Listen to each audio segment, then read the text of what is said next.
हज़ारा division का मुस्तकबिल बड़ा ताबनाक है, क्योंकि जो चाइना से जो रूट्स गुजरने हैं वो हज़ारे के दिल से गुजरने हैं। इसलिए फ्यूचर में इस डिवीज़न के तमाम अज़ला के इलाकों की लोगों की भी बड़ी एक अहमियत होगी, यहाँ के रिसोर्स की भी बड़ी अहमियत होगी।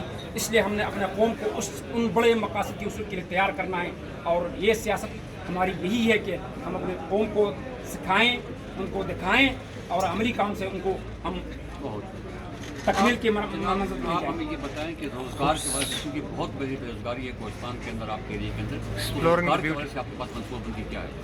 अल्हम्दुलिल्लाह 2 प्रोजेक्ट पे काम शुरू, दासू डैम और बाशा डैम पे काम शुरू होने के बाद इस वक्त खुशहाली के लिहाज से, रोज़गार के लिहाज से पाकिस्तान में अपर कोस्तान अल्हम्दुलिल्लाह टॉप पे हैं। सबसे ज़्यादा रोज़गार उधर लोगों को मिलता है। मेरे जेब में है, मैं आपको दिखाऊंगा। एक मुआहदा 2016 में साक़ दासू डैम मैंने किया था गवर्नमेंट के साथ, एक मुआहदा 16 नुकात पर एक मुआहदा लिखा था, जिसमें मैंने अवलीन शर्त ही रखा था कि रोज़गार, मजदूरी, नौकरी जो है वो लोकल मुतासरीन को मिलेगी। उस पर अमल दरामद हो रहा है।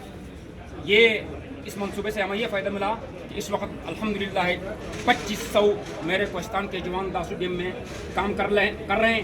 इससे रोज़गार का मसला भी हमारा हल हुआ है। इस वक्त अगर सही तरीके से गेज किया जाए तो कोस्तान रोज़गार के लिहाज से, खुशहाली के लिहाज से, तरक्की के लिहाज से मेरे ख्याल में खैबर पख्तूनख्वा में टॉप पे है। तो इस पर हम अल्लाह का शुक्र अदा करते हैं।